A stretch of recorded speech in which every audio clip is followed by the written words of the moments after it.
So let's start with our sixth chapter, that is measurement of physical quantities. अब there are various quantities जैसे कि हम लेते हैं जिनको हम अलग अलग टर्म्स में मेजर करते हैं. Let's talk about that. तो पहले तो अगर हम मिल्क लेते हैं, यू वुड ऑलवेज नोटिस कि मिल्क जो है हम लीटर में बोलते हैं, आधा litre, 1 litre, 2 litre. Whereas if we talk about rice तो उसको हम केजी में बाय करेंगे कि 1 किलो देना या 2 KG. Why does that happen? अगर हम थ्रेड की बात करें तो थ्रेड को हम मीटर्स में खरीदते हैं. Whereas even if we are buying a cloth, तो क्लॉथ को मीटर के अंदर खरीदा जाता है. I am talking about not readymade clothes but cloth material, तो उसको मीटर्स में खरीदा जाता है. So why is that any difference of units, कि ये कौन सी टर्म कि हम क्यों केजी में लेते हैं या हम क्यों लीटर्स में लेते हैं या मीटर्स में लेते हैं.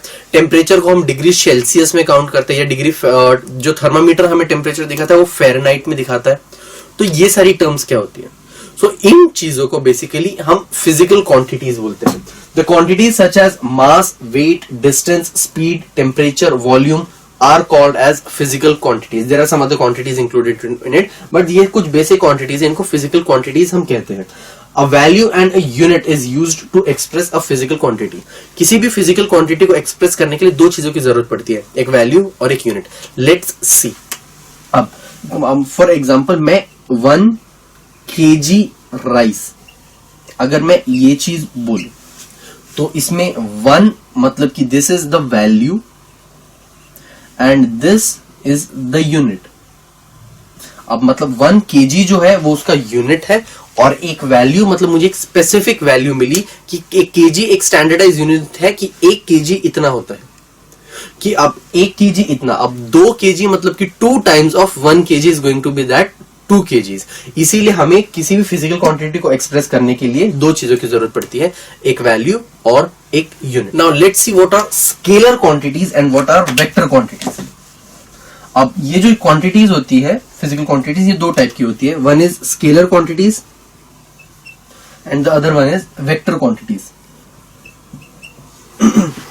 Talking about scalar quantities. Scalar quantities वो होती है जिसे रिप्रेजेंट करने के लिए we only need a magnitude. For example मैंने 1 kg कहा तो it's on 1 is only a magnitude. क्या मैंने कहा कि 1 kg नॉर्थ के अंदर, 1 kg साउथ के अंदर हमने 1 किलो राइस खरीदा? No, that is not something that we use. So इसीलिए वो quantities that can be represented only with its magnitude is known as scalar quantities. ये क्वांटिटीज दूसरी चीजों पे डिपेंड नहीं करती है, ये स्केलर क्वांटिटीज सिर्फ मैग्नीट्यूड पे डिपेंड करती है. एग्जांपल मास, जिसे हम केजी में मेजर करते हैं, it's a scalar quantity. Temperature, अब let it be degree Celsius और डिग्री फ़ारेनहाइट, ये स्केलर क्वांटिटी होती है. Distance is scalar quantity. Distance को हम किलोमीटर्स या मीटर में कैलकुलेट करते हैं, तो ये हुई हमारी scalar quantities. Not talking about vector quantities. Vector quantities are those that are measured that can be represented via its distance unit and its direction. इसके वेक्टर क्वांटिटीज को रिप्रेजेंट करने के लिए इसका मैग्नीट्यूड और इसका डायरेक्शन दोनों चीजों की जरूरत पड़ती है. The terms that are the quantities that are included in that are displacement,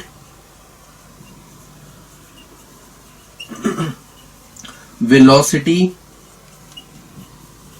तो ये सब जो होती है ये होती है वेक्टर क्वांटिटीज. डिस्प्लेसमेंट को हम मेजर करते हैं मीटर्स के अंदर या फिर किलोमीटर्स में,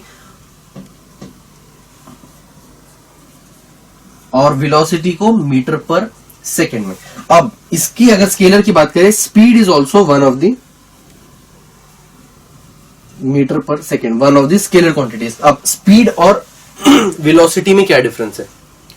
स्पीड जो होती है ये एक मैग्नीट्यूड है. For example if I tell you that a car is traveling with a speed of 10 metre पर सेकेंड, इसका मतलब कि वो स्केलर क्वांटिटी है. मैं किस डायरेक्शन में ट्रैवल कर रही है, I am not talking about that. वो डायरेक्शन पॉजिटिव हो नेगेटिव हो, I am not concern about that. सिर्फ मैं उसकी क्वांटिटी या उसके मैग्नीट्यूड की बात कर रहा हूं कि वो 10 किलोमीटर पर आवर की स्पीड से चल रही है. Whereas if I am talking about vector quantity, तो वेलोसिटी जो होती है हम उसमें दोनों चीजें अकाउंट करते हैं कि किस डायरेक्शन में जा रही है या किस डायरेक्शन में जा रही है और उसका मैग्नीट्यूड क्या है. For example if the car is travelling in negative direction, तो मैं उसको कहूंगा कि इसकी जो वेलोसिटी है वो -10 मीटर पर सेकेंड या -10 किलोमीटर पर आवर है। वेराज स्केलर क्वांटिटीज जो होती है ये हमेशा स्पीड हमेशा पॉजिटिव रहेगी, but talking about vector quantity velocity जो है ये पॉजिटिव भी हो सकती है और वेलोसिटी नेगेटिव भी हो सकती है, but speed is always going to be positive. मैं कभी नहीं बोल सकते कि वो -10 मीटर पर सेकेंड की स्पीड से जा रहा है, मतलब वो नेगेटिव डिस्टेंस कवर नहीं कर सकता ना टाइम के अंदर, इसीलिए स्पीड हमेशा पॉजिटिव होती है और वेक्टर क्वांटिटी का जो वेलोसिटी है वो हमेशा नेगेटिव होती है। ये डिफरेंस होता है स्केलर और वेक्टर के अंदर, कि स्केलर्स जो होते हैं इट नीड, इसके अंदर हमें सिर्फ और सिर्फ मैग्नीट्यूड की जरूरत होती है, whereas if you talk about vector quantities then we need magnitude as well as the direction of that quantity. Now let's see what is difference between mass and weight. The amount of matter present in any substance is known as mass. अब मास होता है किसी भी substance के अंदर किसी भी substance के अंदर कितना अमाउंट ऑफ मैटर प्रेजेंट होता है उसको हम कहते हैं mass. So what is weight? Weight is basically the gravitational pull that acts on any substance. So अब किसी भी ऑब्जेक्ट का मास जो होता है वो फिक्स होता है। So any object will have a definite mass, it is going to be the amount of substance that is going to be present in that substance. अब मैं उस सब्सटेंस को यहां पर रखूं, मून पर लेकर जाऊं, जुपिटर, सैटर्न और wherever in the universe, mass is always going to be the same, but the weight is going to be different. Why? Because weight जो होता है वो होता है कि उस सब्सटेंस को अर्थ की जो ग्रेविटेशन है वो किस फोर्स के साथ पुल कर रही है, उस पुल को हम कहते हैं वेट। अब वेट जो होता है वो डिफर करता है अलग अलग जगहों पे। Why? Because the gravitation pull differs. यहां पर weight of any body is going to be difference, whereas moon पर वो डिफरेंट होगा, किसी और प्लेनेट पर डिफरेंट होगा। क्यों? क्योंकि ग्रेविटेशन इज वेरिंग।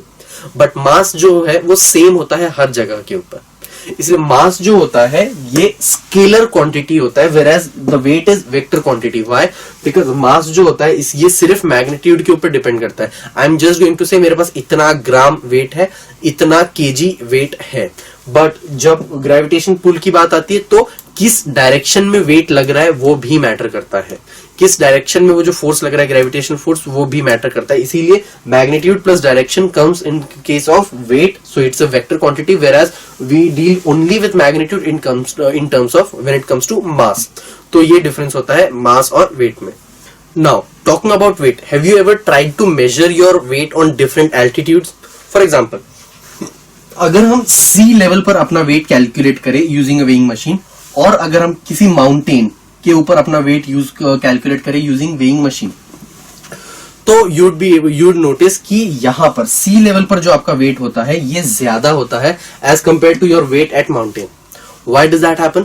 क्योंकि अब अर्थ जो है ये कुछ ऐसी है, अर्थ का सेंटर पे जो ग्रेविटी होती है वो 0 होती है।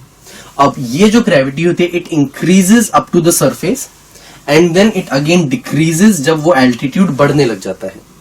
अब तो सरफेस के ऊपर जो एल्टीट्यूड होता है वो जो ग्रेविटी होती है, अगर यहां से नोटिस किया जाए तो सी लेवल के ऊपर जो ग्रेविटी होगी वो मैक्सिमम होगी, और ऑब्वियसली उसके बाद वो जो ग्रेविटी होती है वो डिक्रीज होनी चालू हो जाती है। सो द पुल, जो ग्रेविटेशनल पुल है वो कम हो जाता है, इसीलिए सी लेवल के ऊपर जो है हमें ज्यादा वेट मिलता है क्योंकि ग्रेविटेशनल पुल ज्यादा होता है। बट माउंटेन्स के ऊपर हमें जो पुल है वो कम होता है, ग्रेविटेशन पुल कम हो जाता है। So this is the reason जो वेट है वो कम हो जाता है। Now there is one more thing कि पोल्स और इक्वेटर के आसपास जो वेट है वो डिफरेंट होते हैं। Now why does that happen?